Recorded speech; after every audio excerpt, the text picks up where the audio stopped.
Jadi orang Kristen harus bertumbuh menjadi dewasa. Karena kekristenanmu itu tidak dilihat waktu kau lagi ibadah begini. Lagi ibadah begini semua kudus ini. Ya kan? Nggak ada yang lagi berantem, nggak ada yang lagi marah-marah. Kudus semua ini, kudus. Ya.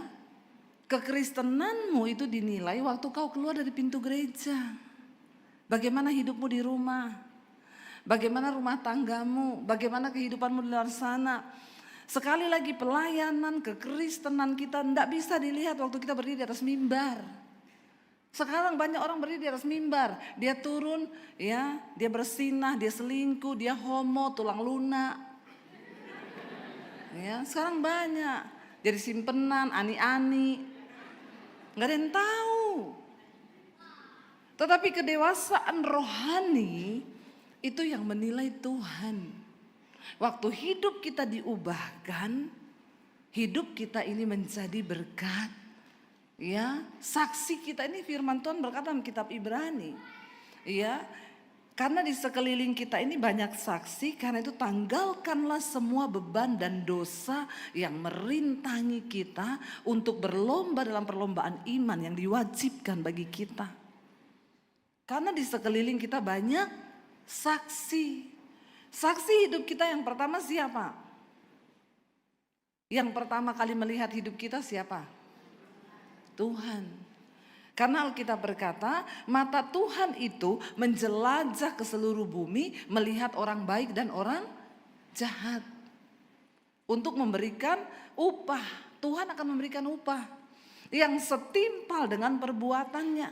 Kalau kita hidup melakukan kebenaran, maka kita menerima upah dalam kekekalan. Nanti ketika kita mati Tuhan datang.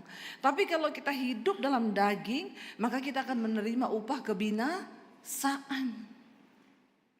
Yang pertama saksi kita adalah mata Tuhan yang menjelajah ke seluruh bumi melihat orang hidup di dunia ini. Jadi bapak-bapak, walaupun istrimu tidak lihat kau, ada mata Tuhan yang melihat. Amin bapak-bapak. Yang amin ibu-ibu. Ya. Demikian juga ibu-ibu, ya, hidupmu di luar sana, walaupun suamimu tidak lihat, ada mata Tuhan yang melihat. Demikian juga anak muda, walau orang tuamu tidak melihat, ada mata Tuhan yang melihat. Yang namanya dosa tidak bisa ditutupi. Makanya kita harus bertobat. Yang pertama saksi hidup kita itu Tuhan. Yang kedua saksi hidup kita di dunia ini siapa yang melihat kita? Malaikat. Malaikat melihat kita. Ya, dimanapun saudara lari bersembunyi ada malaikat Tuhan loh.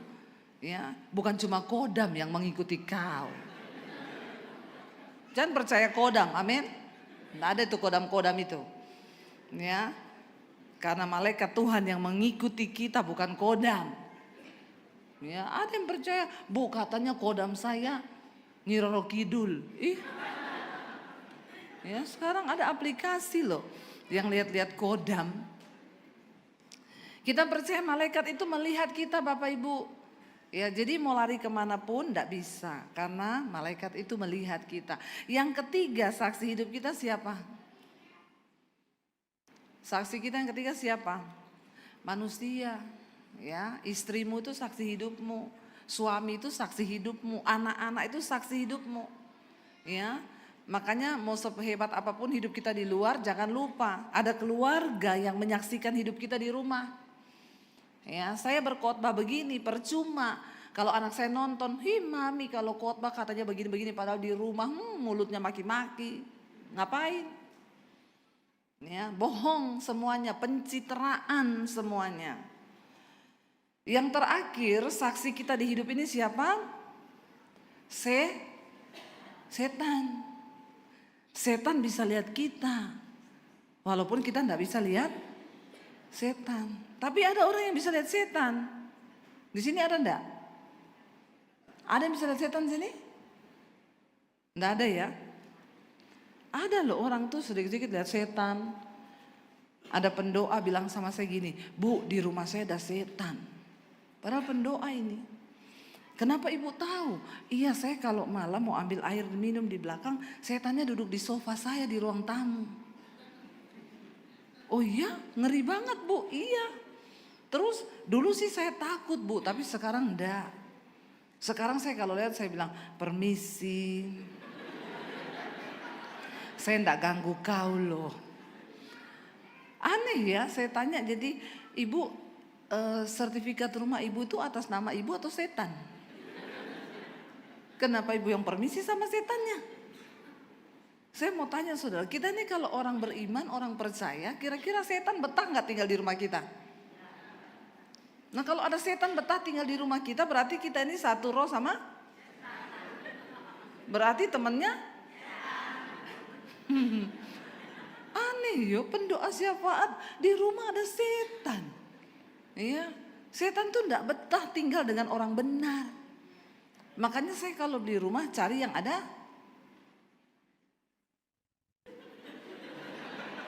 Kenapa saudara tertawa? Saya kalau beli rumah saya cari yang ada. Kenapa? Harganya murah, ya. Ada satpam yang bilang sama saya, ibu mau beli rumah itu? Iya. Ada setannya loh Bu. Enggak apa-apa, malah murah toh Pak. Ibu enggak takut? Enggak. Karena kalau saya masuk ke rumah itu, setannya masih keluar Pak. Dia pindah ke posmu. Astagfirullah. Kata satpamnya, astagfirullah. Jangan Bu. Ya makanya kau harus beriman. Kenapa kau takut sama setan? Ya, jangan takut sama setan. Amin. Karena kalau kau punya iman, setan tidak berani sama kamu. Amin. Tapi kalau kau hidup dalam dosa, kau jadi temannya. Makanya bertobat. Di dalam hidup kita ini ada saksi, makanya berubah. Jangan jadi Kristen yang baik terus, jangan jadi Kristen yang tidak mengalami perubahan. Ya, selama kita masih dikasih waktu hidup, ayo berubah. Jangan jadi baik terus. Tinggalkan semua perbuatan yang jahat. Karena satu saat nanti Yesus berkata, kita semua akan berdiri di hadapan tahta pengadilan Kristus. Untuk apa? Memberikan pertanggungan jawab tentang hidup kita di dunia ini. Jadi berhati-hatilah, hiduplah takut akan Tuhan.